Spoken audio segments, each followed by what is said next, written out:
Good afternoon once more, everyone. It's my pleasure to welcome you here to the African Dataset Showcase under the Research in Africa Days. So this session is actually special, and because it's a moment that we highlight our data set. We showcase the data set that we have been working on across the continent, and we also share and let people know that there are some amazing data sets out there that they can use. So this is the Research in Africa Days team. We have Leseho from South Africa. We have Asma from Tunisia. We have Prof. Stephen from Lesotho, and we have Daphne and Volvian. So why actually is it important to talk about data set in Africa nowadays?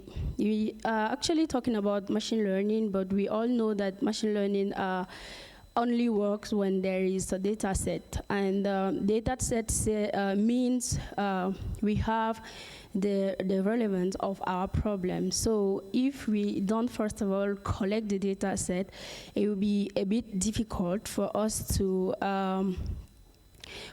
solve our problems. So that is how, and it's becoming much more, difficult to find African data set in order to solve African problems. So that is why since last year, we started this session. So, and this year we had about 39 submissions. Among the 39 amazing dataset submissions, we were able to select 10 to be showcased at Deep Learning in Daba.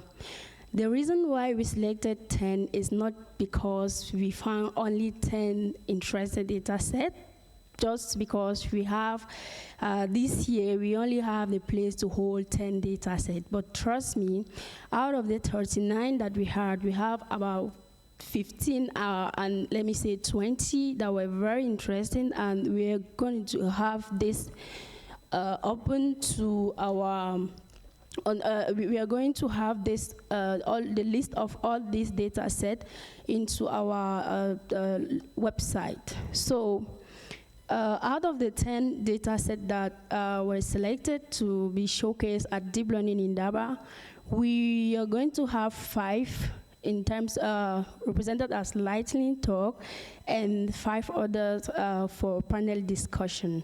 But then all the 10 selected posters have the possibility to present a poster.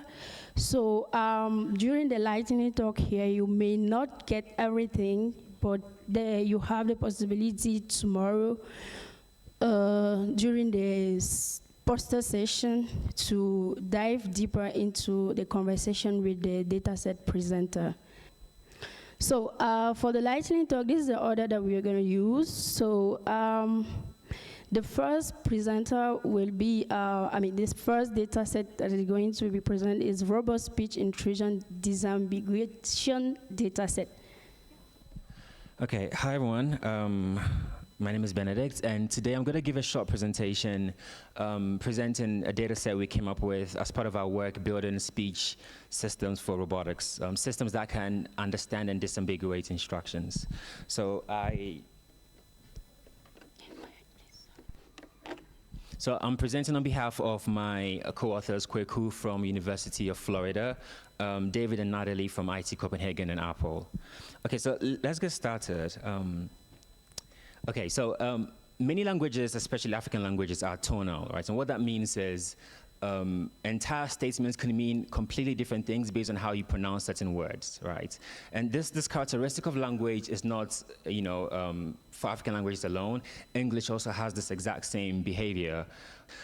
Statements can mean very different things depending on things like rhythm, intonation, etc. For example, imagine we gave a robot this instruction: place the Coke can beside the Pringles on the counter.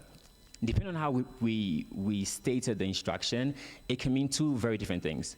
If we say place the Coke can beside the Pringles on the counter, that means we have some Coke can somewhere. We want to take that and put it beside the Pringle. And the word counter is just a detail that lets us understand where the Pringles are, right? But instead, if we say place the Coke can beside the Pringles on the counter, now we are saying the Coke can is already beside the Pringles and we want to move it to a new location, which is the counter. Does this make sense? Okay, so for a human being, this kind of disambiguation makes sense to you because we process instructions not just by how they are written, but also how they sound. And we wanted to have robots have the same ability. So to do that, we came up with a data set. Sorry, can we skip here? Can we skip again? Yeah, so to do this, we came up with a data set that has 35 ambiguous instructions that look the same if you just type them out, but depending on how you pronounce the instructions, they could have two different meanings. We had 22 participants aged between 18 to 21 years of age record all variations of the instructions, and in total we have around 1,540 voice samples. So with this data set, we actually trained a new kind of model that learns to jointly embed text instructions and also prosodic features like pauses, intonation, stresses. And with this model, we are able to actually predict what each word is doing in the instruction, right? So if the word is a goal or is just a detail. And we went a step further and used like a large language model with this model to actually go from instructions to robot actions, right? So given like a voice instruction, we can transcribe it, use our model to learn the prosodic features as well as like the automatic speech recognition. And this gives us the intent labels for every single word. We give that to a large language model, and the language model tells us which of two plans is the right one for the robot to execute. And we can actually go out and do this in the world. On the next slide, we would see an example of this in our lab. This is our lab at Brown.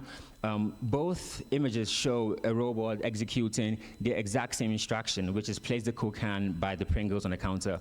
But based on how the instruction was given, the robot either takes a completely different plan or uses like the other plan on the right, right? So this is just to illustrate, what exactly we mean by intense disambiguation.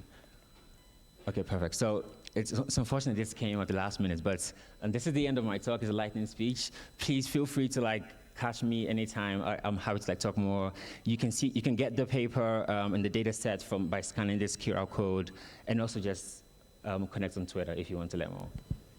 Thank you. Thank you so much for the nice presentation. Can we please appreciate the presenter again? Sorry, we take one question from the public. Any question? Okay, in the absence of not, we thank you. Thank you so much.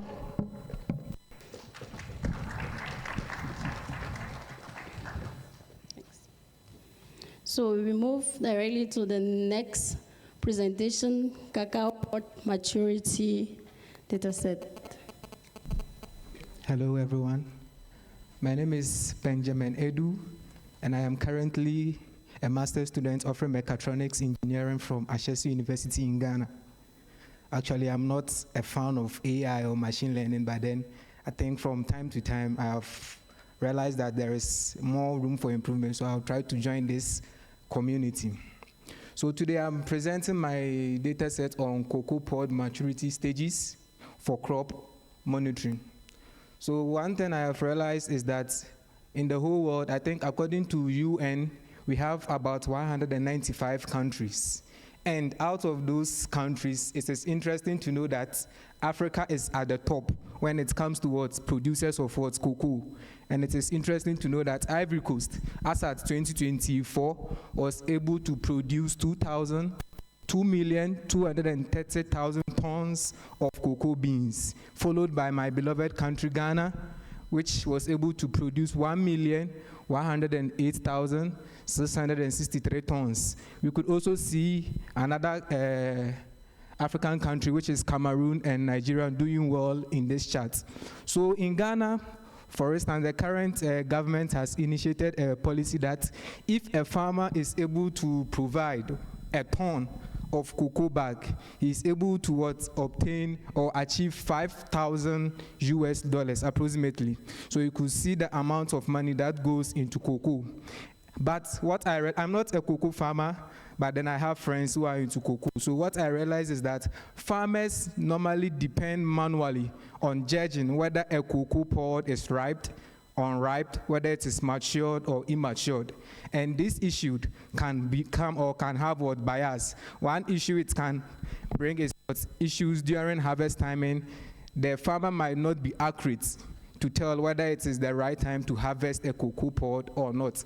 That can also affect the quality of the cocoa beans, because if you do not harvest at the right time, it affects the beans. If you harvest it far early, it also has an issue. And as you can see, it affects the income the country generates as well as what? The farmer. So there is also lack of adequate public data sets online. I was doing some small research, and I realized that most of the research on cocoa were from either Indonesia or Ecuador. Okay, from those two countries. So I was wondering, why not Africa? I got a chance to come across a data set in Africa. However, the quality of the data set was not that good. That's why I made a statement, adequate public data. So the data set is there, but some are not of what good quality for me. So this data set, I embarked on this collection in the month of April in Ghana, a small town called Asimfosu. So I took the images with my smartphone. Unfortunately, I didn't have a drone to take the images, so I used a smartphone to take the images. And out of the images, I did the EDA, exploratory data analysis. I came up with 3,472 images, which I labeled it into 6 different classes. So as you can see, we have different classes for my data sets. We have the young pod, the immatured, the matured but unripe. So that cocoa pod is matured, but it is unripe yet. We have the one which is ripe, we have the one which is overripe, and we have the spoiled pod. So these are the 6 distinct maturity classes that you can see in my data set. And I did it using the makesense.ai annotation tool. Now, during the collection, I wanted you to reflect the natural occurrence of the environment. So we took some in the morning, we continued in the afternoon, and then getting to the evening time, we took another data set. Another images. Now, there are many applications for my data sets. You can see it's unlimited, but because of time, we can talk about some few of these applications. One application is getting an automated pod maturity detection. As I said, I'm not into AI that much, but since we have giants here, I think this thing can easily be achieved. I tried to run some sample model using the YOLO version 8, and when I did it, I got this outcome where the model was able to detect the ripe pod with an accuracy of 0.9, and there was also an unripe pod which it was able to detect with an accuracy of 0.8. So imagine this, if a farmer is able to get this model running on maybe a mobile app or something in the farm, the farmer can use it to be able to detect whether this pod is ripe indeed, is it immature, is it matured, and all that.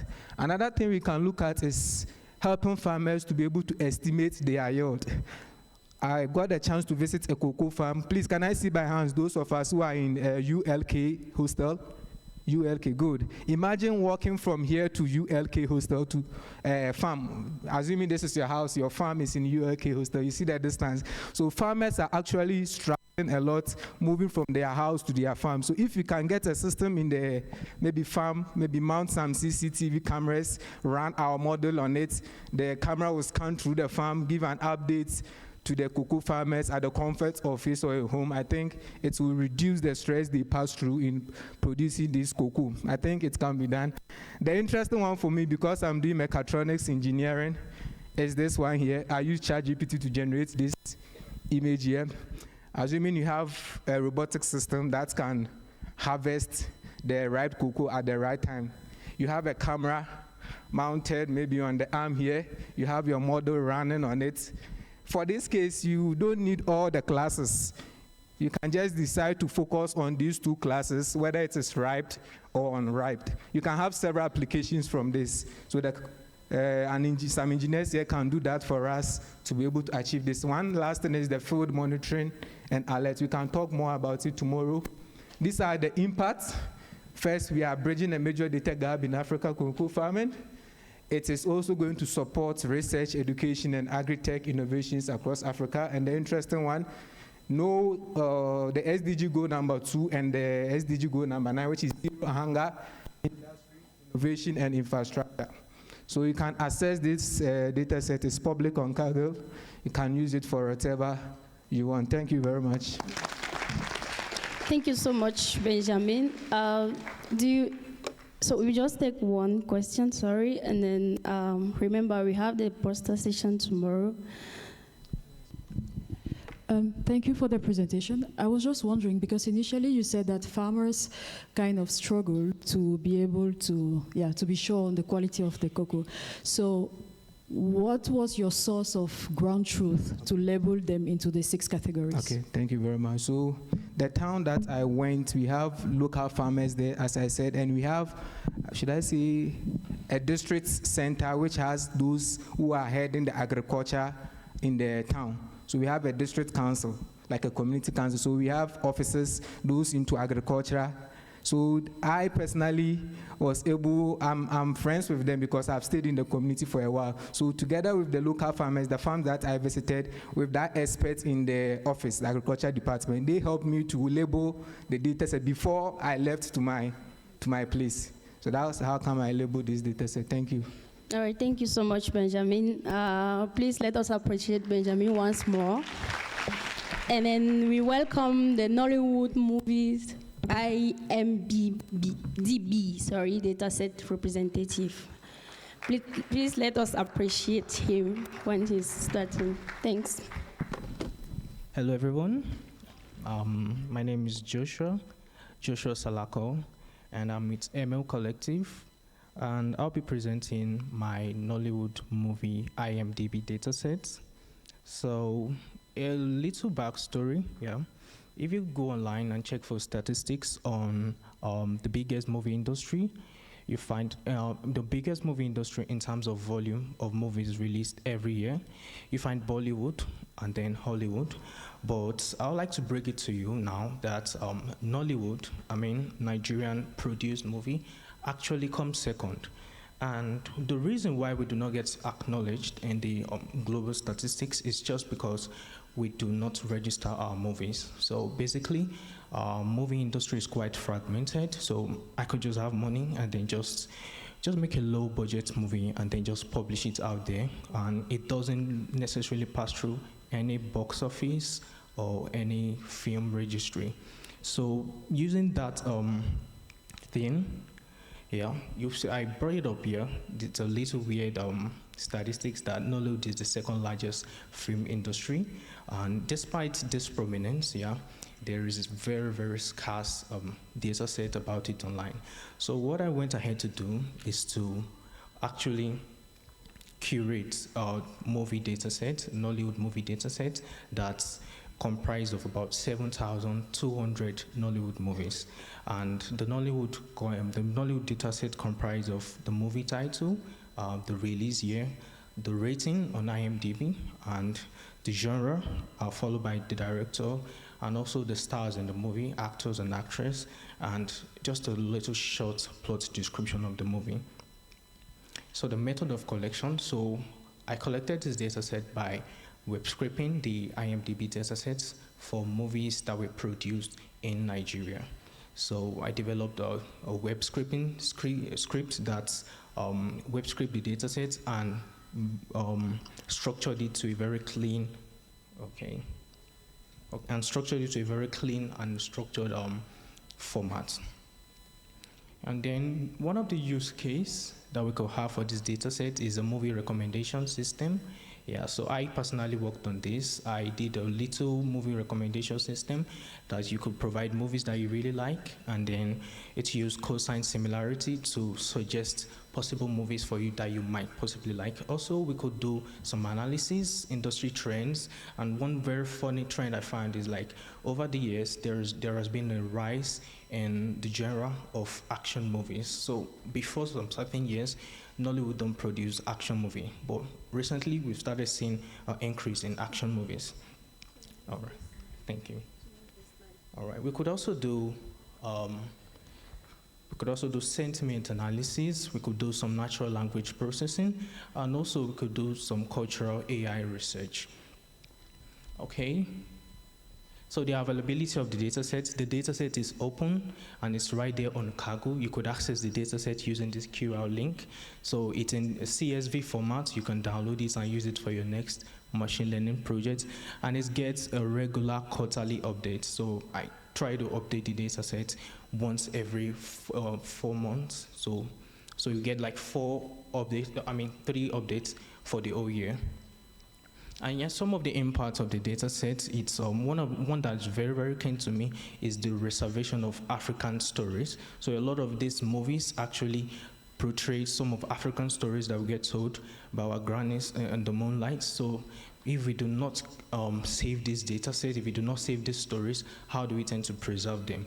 And also we could do some, we could use those data sets to get future inspiration for new movies, new stories. And also I'm also trying to close the African gap, because before this project, there was no data set for Nollywood movies. So it's one of this way. I look forward to the project that you'd come up with in this project. So thank you very much. I'll take any question now. Thank you so much, Joshua, for the nice presentation. Please, a round of applause for Joshua. We'll take 2 questions from the public. 1,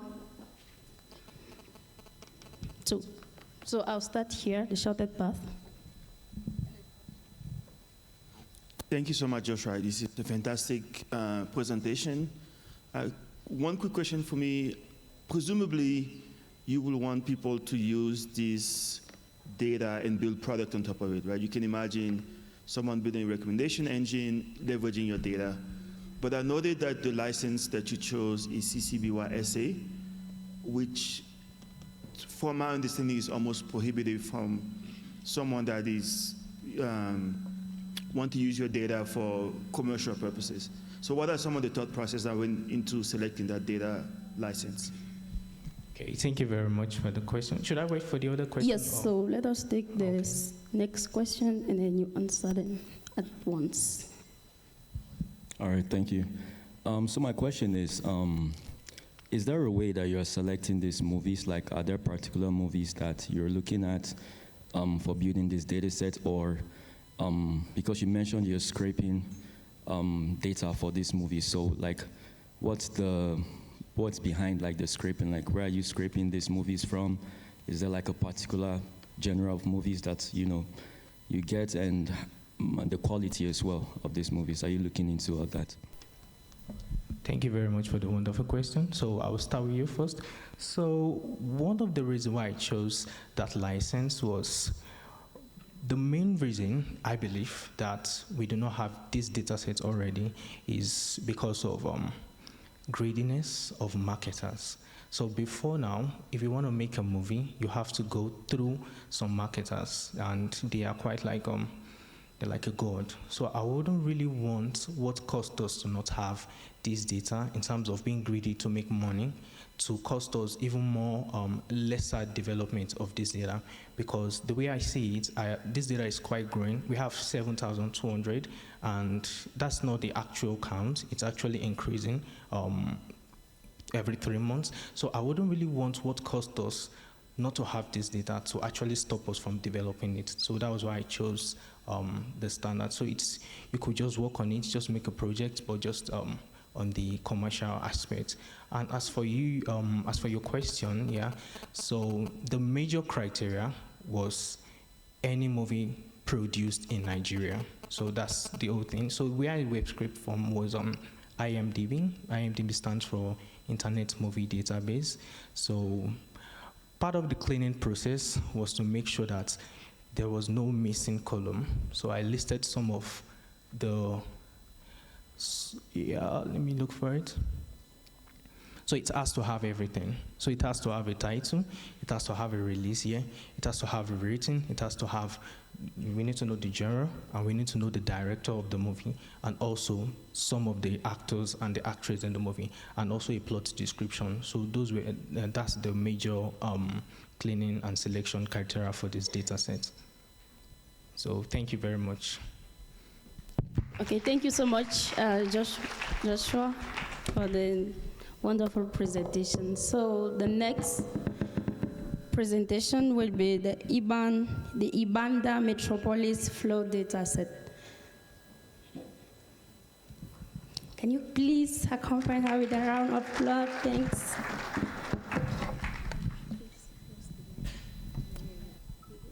Okay.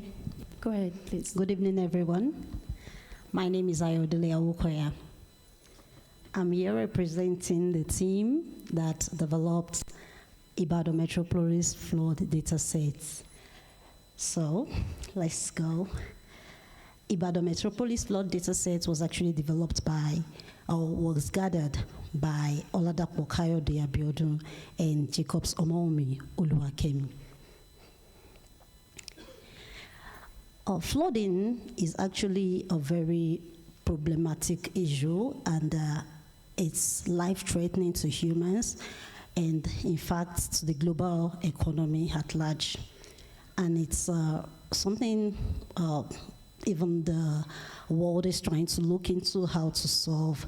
And flooding actually happens due to variability in climate change and urban rapid developments and some spatial developments that happens in the world. And because people are actually looking into this, a way of solving this problem, we noticed through research that this flooding, the variables that people use to evaluate or predict flooding has no standardized generalization. And so we decided to go into this, building this data set, one, to be able to have a categorization of a universal guideline to the conditioning variables that could actually predict or that we could use to evaluate flooding in a particular environment. So our case study is actually in Nigeria, West Africa. So after the data collection was actually gathered using the shuttle radar topography mission, digital evaluation model, land imagery. And this imagery is gathered from the Copernicus climate data and also United States Geographical Survey. And because the data set is a data set collected from the satellites, like I said, is an image, and so we needed to have it in a numerical format. So we used Python, the ArcGIS Python model to extract variables from this imagery. And eventually we were able to get 53 attributes out of those images, and 144 rows of data from this image. And also because the image is, sometimes there are certain parts because of cloud cover, we were unable to have a clean data set. And in order to process this data and make it clean, we used the mode descriptive statistics, and so we're able to get our accurate and 53 attributes and the 144,000 records that we have for this on this data. And then, in order to have our the categorization that we actually wanted to look into, we leveraged on existing researches, and then with that, we're able to classify the variables that we got into 3 groups, which are hydrological, topographical, and anthropological. That means if we want to collect data for flooding, we can actually use these categories to collect data on flooding. And however, our case study, we went again to looking into pluvial flooding. And then with this pluvial flooding is actually flood that happens in urban areas. And then we use this data to actually look, to actually get the conditional variables that would really be able to evaluate or to predict the pluvial flood in areas in the world. So we were able to use the degree of independency index to actually get the 8 conditional variables that would effectively predict a pluvial flood in urban areas. And that was done. And so we have our 8 attributes. When you come for the poster presentation, you'll see them on the poster. And like I said, our case study was in Nigeria and Oyo State precisely, using 5 local governments. And also we came up with a particular application which we called susceptibility assessment application, and this application was actually built using the data sets that we collected, these 8 attributes, for the pluvial flooding, and then we subjected it to machine learning models, and then we were able to use the machine learning model to develop a web application, and then we have this. Our users can actually use this interface to predict if there's going to be flooding in a particular environment or not. So, yes, the availability of our data. The data can be, if you want to use the data, you can actually use it by scanning the QR code there. And if you want to see the use case for this data, the application that we use the data to build, you can scan that. And like I said, I'm actually here to represent the team that built this data. So if you want to link up with them, this is the QR code to do that. And the impact of this data set is that eventually, using this data, you'll be able to have insight into the variables that can actually predict, or that can actually tell if there's going to be a flood in environment or not, especially Nigeria. And also, these data sets can give us has actually given us the opportunity to identify the variables that could actually lead to pluvial flooding. So thank you very much. Thank you I'm so grateful. much. Yeah, you can. Thank you. Let us appreciate this wonderful data set. Thank you so much. So we'll take the question, for the sake of the time, we'll take the question for this data set during the poster presentation tomorrow. Thank you so much. So yeah, let us appreciate her when we are welcoming the next presentation, the mwBTFreddy data set. Hello, everyone. My name is Gray Mingus, representing QS and AI Lab at Malawi University of Business and Applied Sciences. I'm here to talk about mwBTFreddy dataset. Maybe you may be wondering what the name means. The MW is for Malawi, BT for Blantyre, which was the most affected city in Malawi. So to give a little background, Malawi has been affected by different disasters over the years, including Cyclone Freddy, which hit the southern parts of the country. So there's a need for rapid assessment to minimize this kind of damage. So that's where mwBTFreddy dataset comes in. So the dataset comprises of images before and after Cyclone Freddy. So the images focused on those areas in the city of Blantyre, Malawi. For the sake of time, this is an example of pre and post images in the dataset. So as you can see, the image on the left is the image taken before the cyclone, and the image on the right shows the flash flood that happened and the impact that it had. So this dataset, the images were sourced from Google Earth Pro.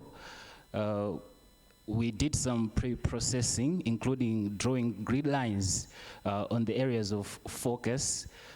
We labeled the buildings on the images using QGIS and, of course, some Python scripts. These images were cropped, resized, and renamed for consistency and uniformity. The classification scale that we used, we obtained that from the XBD dataset. So this kind of dataset exists in other parts of the world, but we needed a representation of Africa. So we developed this dataset to capture the African context in terms of building structure, which is different from other parts of the world. So we used this classification scale. We classified those buildings into 4 classes: non-damage, minor damage, and of course major damage, and also destroyed. The annotations were converted to CSV. So the final product was images accompanied by JSON files of annotations of the buildings, and also these classifications for the buildings on the images. So you can use this dataset for building detection and damage classification in African urban context, environmental visualization, as well as urban planning. So we have the dataset available on Kaggle. You can scan that QR code to access it. We also have a data sheet published on Archive that answers different questions about the dataset. Of course, more details will be presented tomorrow at the poster, so you'll be welcome to ask for more information. Yeah, so the dataset was one of the winners of the AI for Equity Challenge, and it was used in the round 2 of the competition for disaster damage and displacement on Zindi. So the objective was to develop machine learning models capable of identifying the buildings and also classifying them. So those are the statistics in terms of the participation of the competition. Thank you. You'll be welcome at the poster presentation to ask more questions and be able to give more information. Thank you. Thank you so much for the nice presentation. Okay, since you still have 1 more minute for your presentation, we can take 2 questions. Hi, thank you for your presentation. That was really nice. So I have a question for you. Why the images were still georeferenced, given that you already have like satellite imagery? I know satellite imagery already have like geo component, so that's why I was a bit confused in your presentation. Can you please enlighten me on that, please? Sorry, can you come again? Sorry. I mean, why did you add some, use Python and I say QGIS to add georeference component into your data? You already had satellite imagery, right?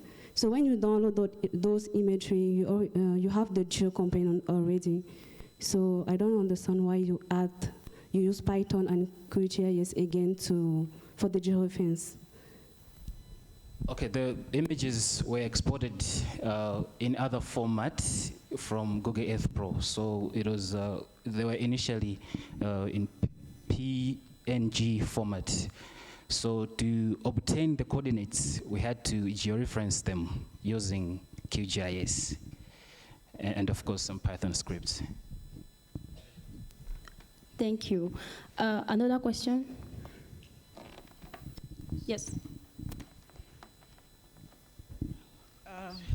Yeah, my question is for the ones that were there previously. I I just wanted to know the spatial and temporal resolution for your images, for your data set, for the one that was there.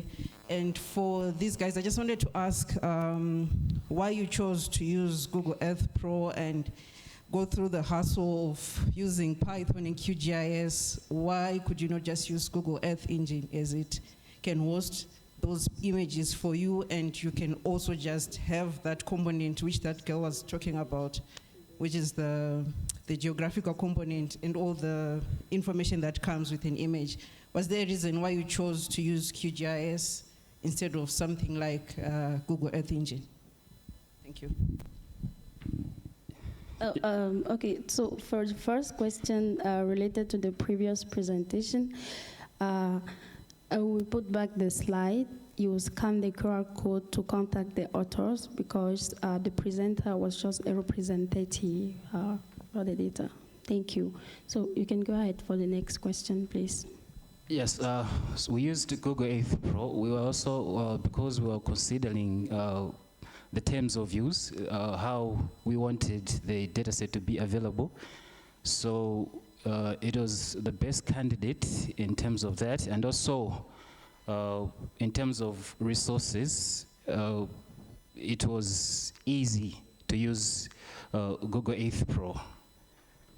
Okay, thank you so much. Can you please appreciate the presenter once more?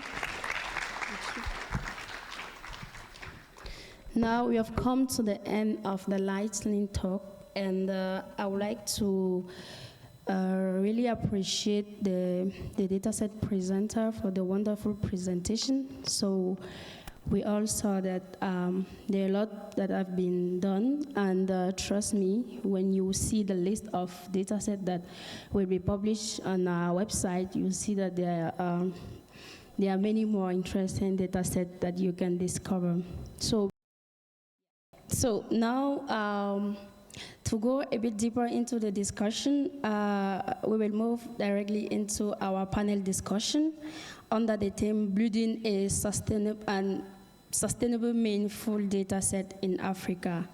So here we actually want to reflect together on some of the broader questions about the challenges of creating data set on the continent, also how to ensure the data quality and ethics, and how can we maximize the impact on reuse African data sets. So I will invite the moderator, Mr. Jeremiah, to invite the panelists. Can you please give a round of applause for Mr. Jeremiah? Thank you very much, Vivian. And yeah, once again, thank you very much to all the presenters earlier of the lightning talk. For the panel discussion, I'd like to welcome first the author of the Sesame Plant Segmentation Dataset, Mr. Ismail Tijani. Please come forward. Please a round of applause for him as he comes forward. Mr. Ismail. Okay, then next there is an African dataset, Sharia Corpus. Mr. Brian Odiambo, can you come forward, please? Then we have Miss Amina Salifu, Accent Classification Dataset from Ghana.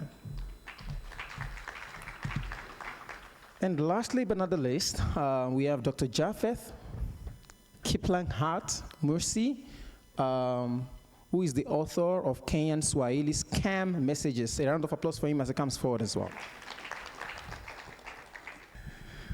All right, once again, welcome everyone to the African Dataset panel discussion. Thank you for coming to the session. My name is Jeremiah Olamijuan, and I will be moderating the session. And during this session, we will be discussing on the topic building and maintaining and sustaining meaningful data sets in Africa. While we start, I would like to have some quick introductions, and I would like you to just introduce yourself and just a little short bit about your data sets. Let's start with Brian. Hello, everyone. My name is Brian Odhiambo, and I'm presenting Datasets Africa in this context. And my dataset, or the dataset that we worked on, is Sharia corpus. The inspiration behind Sharia corpus is Kenyan courts produce thousands of cases on a yearly basis, and these cases they're thrown maybe in PDFs and locked away, and the cases are unstructured, they're non-machine readable, and you can hardly retrieve or search the cases, especially for researchers or students or the general public. And this drove the efforts that we put behind Sharia corpus to see that we have a structured legal data set that can be used for machine readable. You can retrieve cases from it and the likes. So yeah, that's a brief intro for Sharia corpus. Thank you. That's really interesting. Thanks, Brian. Yes, nextly, have Jafet. Okay, good evening, everyone. So my name is Jafet Mursi. I'm a lecturer of data science at Daystar University. So today's discussion, in regards to our dataset is a SMS scam dataset, mostly from English, Swahili language. So basically, for those who know, so Kenya has a mobile penetration of around 133%. While this is positive, it has also been able to bring out the aspect of SMS fraud. If you are able to ask any Kenyan, you'll be able to, even if you check their phones, you'll be able to check either they've been sent some SMS that, for example, send this money to this number, send this, your landlord, for example, has changed where you need to pay to be able to pay rent. And those of us, for example, who are at least literate may be able to understand that this is, for example, scam or not. But we have a population that may not be able to understand that and often taken advantage. In fact, there is a recent study done which actually states that 82% of actually Kenyans have been able to fall into such smishing frauds in 2024. So that's now our focus of our data set. Thank you. Thanks a lot. Okay, my name is Amina Salifu from Ghana. I'm a researcher at the Responsible Artificial Intelligence Lab. So a bit about my data set. So my data set is specifically for accent classification for Ghanaian English speakers. So you realize that when you meet your colleagues in different countries or international countries, and when you speak to them, they tend to look at you a bit trying to capture or grasp what you are talking. And when you check online, you realize that the data sets outside there, especially the accent data sets, are specifically for Australian, UK, and then US speakers. But when you look at our African side, you realize that we do not have a lot of data set, because what I saw there specifically for Ghana, it was just Chi and then Aka, which when you look at the number of speakers, they were just two. So that actually prompts this research and then the data set. Thank you. Thank you very much, Amina. I think that's really a very interesting one. Interestingly, when I was coming to the session, someone met me and was like, Jeremiah, where are you from? And I was like, oh yeah, I'm Nigerian. He was like, why don't you sound Nigerian? I could imagine he was trying to like pick my accent and try to place it somewhere. And that leads me to my next question. So while you were gathering your data set, and I would like all of you, right, to lend, to this, what were the challenges you faced while collecting your data, and how did you overcome it? Okay, to me, first of all, even beginning to gather the data set was actually a big issue to me, because I started to think, should I build a mobile app, or how do I let people to easily access this system, that this data set that I want to gather. So first of all, I have to come up with a better way to gather the data set, even if I'm not able to go to a particular community to gather that data set. So that was when I developed an AI bot system So where I gave it instructions, I just have to send you the QR code or the link to the AI bot, and then you take it from there. But along the line, I use Telegram, but along the lines, when you ask someone to record the data set, especially, I don't know how many Ghanaians are here, but you can testify that if you ask someone to do something, the person might be thinking you want to use the voice or the data for encode, Sakawa, or a scam. So which was a big challenge. So I have to actually record my voice on a page to let people know that, okay, this is Amina, I'm the one recording. Please, can you help me with my data set? And another challenge that I faced during the data set collection was people weren't actually willing to contribute to the data set. They were like, oh, we didn't send you to go and do research in that field, so you have to manage it on your own. So because of that, I have to actually pay people. I have to pay some to do the recording for me because my research was I needed to submit something to show that, yes, I was working, and then I wasn't just sleeping. So I needed to give out my pocket money to people to actually record the data sets and everything. And then another challenge too was that I actually have to, can I say that, write an entire paragraph to show to people that, okay, this is what I'm using your voice for, this and that and that. And even with that, with the, someone might ask, how secure is the bot? So I don't have the opportunity to go to every community within Ghana to let them know that this is what I'm gathering the data set for. But I had this privacy and then policy documented in the bot. So before you start recording, it will pop up to ask for your privacy consent and everything. When you agree, and then it will ask you to continue. But if you don't agree, then it will ask you to quit. And then in the privacy and then policy option, we also have an option that if you think in future you want your audio to be taken out, then you let us know and then we'll take it out. Thank you. Oh, thank you very much for that, Amina. Before I come to Japheth, I would like to quickly go to Brian. And I was wondering on Sharia corpus, what was your biggest challenge? Okay, so for legal, I think there's a barrier between how the general public interpret and understand legal data.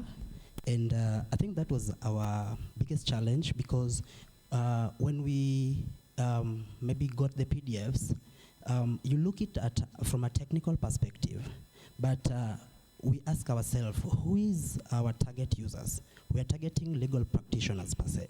We are targeting lawyers, we are targeting researchers in the legal space and the likes. And how they interpret or how they look at the legal case is not how we look at it. And that was our biggest challenge, which forced us to have to call or have meetings with the legal practitioners just to merge the two fields. So it's like we want to know how you look at this case, how you'd like maybe to segment them. For example, if you look at our data sets, we have different fields from parties, legal domains and the likes. And the big issue is identifying, for example, an introduction and background of a case. How you look at it and how a legal practitioner will look at it are totally different.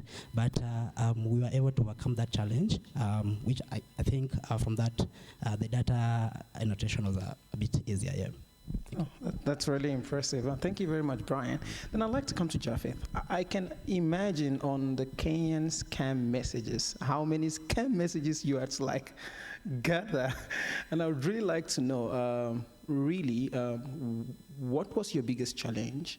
And also, curiously, did you have to gather people to send scam messages to people? Oh, yeah. Okay, thank you. So first, one of our biggest challenge was first beefing up the problem that actually smishing scam is actually a problem. So once now we are able to beef that problem, the other aspect now is to be able, so where now do I get the data? So I did recruited some some of my students, be able to sell them the idea. But again, that process had to take long because I had to be able to train them. For example, we want this data set. This is how we are going to collect etc. So the some of my first students, at least, were positive. They were able to collect some of the data. But along the way, people, just as Amina said, someone actually not refusing to participate or even willing to be able to share the data. And then the second aspect I was able to do now was to be able to appoint some volunteers, like the team leads, and then now ask them, can you get for example 2 or 3 people? I will pay them so that now they'll be able to help us in terms of data collection, because we had created a Google form to be able to submit the data. The first team were able to do it, but the second team actually even refused the money. There was the reward motivation aspect, but again they were not able. They just didn't feel like they would be able to do it. And then along the way, I just now had to be able to reach out to individuals, friends. When, for example, I'm in a catering like this, hey, I'm doing this research project. Could you just go to your phone, check these messages, just forward for me? Remember, it's just for research purposes, and that's it. So as now when we now adopted that approach where now we had to be able to approach people individually, then now at least we are able to move. But when you just, someone will just say, yes, I'll give you, and then they just forget about it. So the challenge of now people giving out the data, the aspect now of training, and then now of course, and after now we got the data, the process now of how to be able to clean etc. Yeah, and then I think lastly also, and most people do not actually appreciate that, mostly as African and wherever field we are in, that we need data sets. Because when we look about, for those in NLP, when we talk about FADA, the sentiment analysis tool, the word to fact, the text block, or even for example, ImageNet, all those ones started as data sets. So until now, when we are able to appreciate that before we get to these tools, it has to come from the data set point of view, then I think we'll be able to bridge some of these challenges and even barriers, so that now we'll just be scaling existing tools. Thank you very much. And before we just move on from you, so scam messages, I can imagine it's a very gray area. How did you go about the ethics? One, around the collection of the data, yeah. And also how did you ensure that it was quality?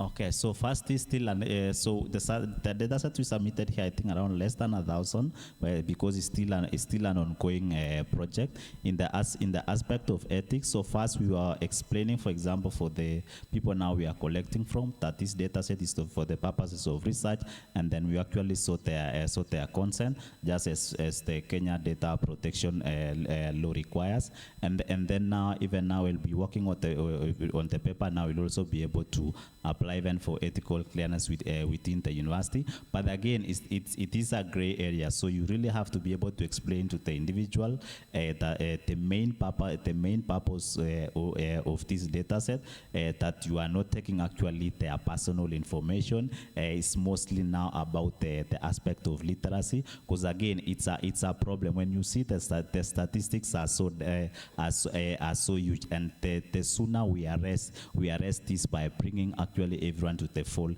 in terms of literacy and also these data sets, the better. No, thank you very much, Japhet. And coming to you, Amina, you did mention earlier about even having to pay people and having to explain a whole lot. Were there certain regulations or some processes that were put in place perhaps with regards to the data collection? Did you think perhaps that maybe they were being induced, and also how were you able to exactly tell that people were not faking their accents? How did you know it was really quality data? Okay, thank you very much. So before gathering the data set, my supervisor and I actually have to come up with a document about the regulation and then the privacy of the audio data that we intend to collect. So he spoke with language and linguistic. Actually, they have an office in Ghana, and then we had some documents to go ahead in gathering people's data. So mostly when you reach out to someone to record the audio, like after the privacy and everything, the consent and everything, it's also stated that these audios, your name or your identity will not be made known to the public. So when you ask such people to gather them to give recording of their audio, they will tell you that, oh, I don't have data, I don't have this and that, I need to get data. So the following day when we reach out to the person, oh, I couldn't buy data. So actually, I can't really pay someone to give me the audio because it is expensive. So what I did was just to, it's kind of like I'm providing you the data to give you your audio, but not as paying you to give you your audio, but trying to make things quicker. So it was just a smart way of getting people. Thank you very much for the clarification. That really helps a lot. And I would like to come to Sharia. So a couple of years ago, there was a lawsuit from one of the big tech companies against some sort of web scraping and, you know, downloading some documents. I think in a couple of countries already there are regulations around that. I was wondering, so the PDF documents which you trained on and all of that, how did you go about making sure that there was no copyright infringement, basically everything around ethics, right? And also, I would assume that there are some PDF documents that are not necessarily PDF encoded, right? They've lost the encoding, maybe they were scanned back in those days. How did you actually ensure that in digitizing those texts then, before you could train on it, how did you ensure that it was still high quality? All right. So the good thing is in this phase we are working with the legal phase, and the first thing that we are careful about is we have to get advice from the legal practitioners, because actually they were the one who are advising us on what we should put out and what we should not, and if we need to anonymize any identifying information and the likes. And the other thing was these PDFs that we got, they were already in the public space. So that means we are not getting anything illegally per se, to train our data set. But all in all, we were getting directions from legal practitioners themselves on how to go about the whole thing. Yeah. That's great. Thank you very much. And this brings me to the last question. And just because we're out of time, and I would like to take questions from the audiences as well. In one sentence, how do you hope your data sets will be used? So right now we've just started in the Kenyan context, but the vision around Sharia corpus was to be a benchmark for bridging tech and legal space in the other countries, especially the African context. So we want Sharia corpus to be a benchmark that can be used to create more data sets in the same space. Secondly, we would like, especially the general public and also the legal practitioners, they should find it easier to do research in the legal space, and even for a general the general public, we want you to find it easier to building AI. So we have built AI, for example, or we hope to build AI on top of this data set. So the AI is supposed to translate law into the layman language. Because right now the barrier we are trying to solve is people don't really understand what law is. Yeah, and this is the area that we are trying to really solve, and that's where we are looking to the use case of shared corpus to be. So benchmarking and further research. Exactly. No, thank you very much. I assume there was a lot. You had to give me like 2 or 3. Okay, so I'll come to Amina now, and I just want you to give me in one sentence, how do you really hope, or what impact do you hope that your accent classification will achieve, especially in Africa?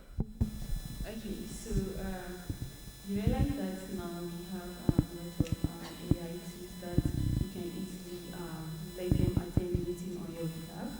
Then at the end of the day, it gives a summary of what was said during the meeting. I don't know how many of us have actually taken the pain to go through that transcription. We realize that it's something else.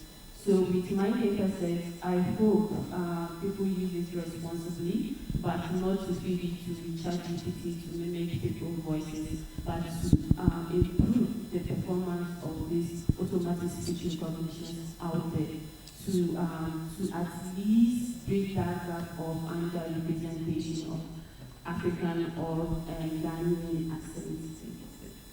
Thank you very much. And of course, just before I take the last question, of course, Dr. Japheth, of course, you did mention this in your earlier vision and introduction. So I'm hoping you can give me one sentence, just in one sentence, how you hope this data set will be reused by others. One sentence. Inspire the telcos to be able to not only partner with us, but also release more data so that we can be able to fight fraud, and inspire each and everyone in the house to be able to participate in data collection. We all produce data in whatever field we are in. We need that data. Thank you very much. It's interesting very much how a sentence could actually be made a lot, with just conjunctions. But thank you very much to our panel members. And please, a round of applause for them just once again.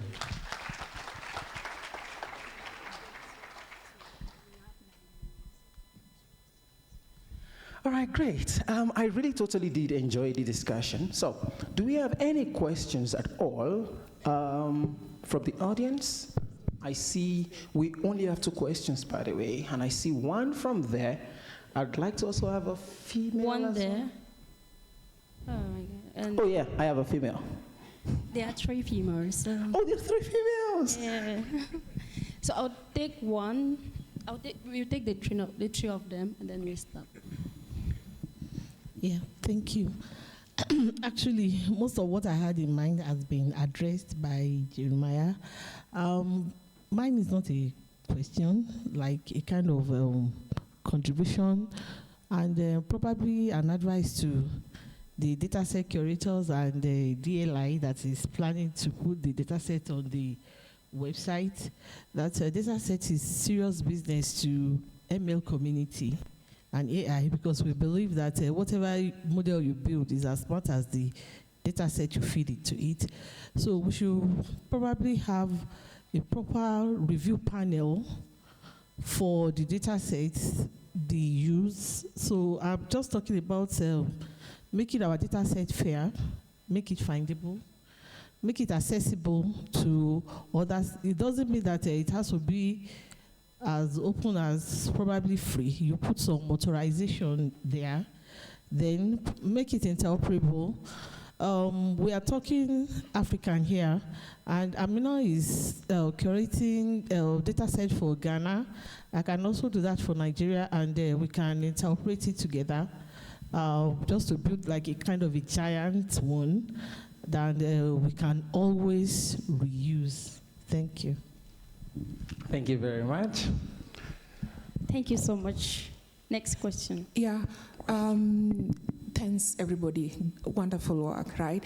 Japheth, interesting work on the Kenyan scam data sets. I have a very brief question. What do you mean by Kenyan Swahili scam data set? Also, like maybe just how do you define Kenyan Swahili, right? And please expound a bit about code switching aspect of this data set. How is it different from the messages that we know we code switch when we text on when we send messages on Twitter? Like if we can leverage Twitter data to augment to this kind of data set, like how is it different? But first, what do we mean by Kenyan Swahili? Thank you. So we will take the last question and then we take the answers. Thanks.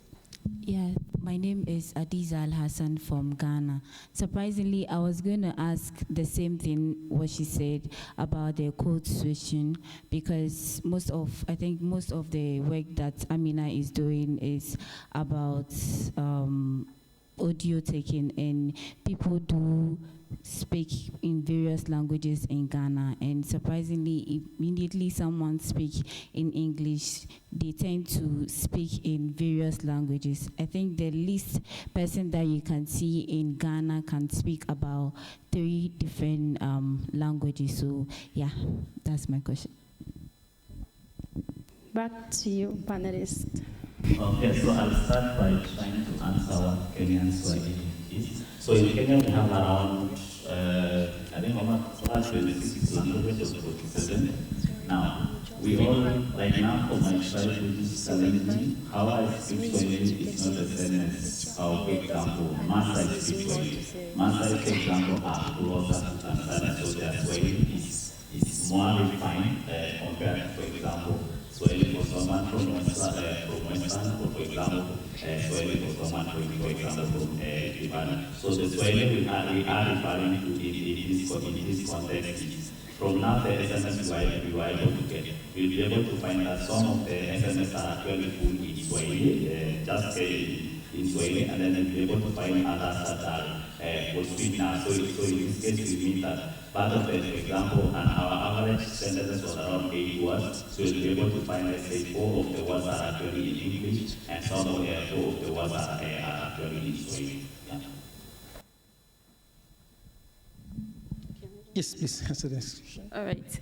So, interesting enough, when I asked the participant to record audio, so the audio was in English, but you realize that when you go deep into the audio, along the line, someone will just make a statement like, ish.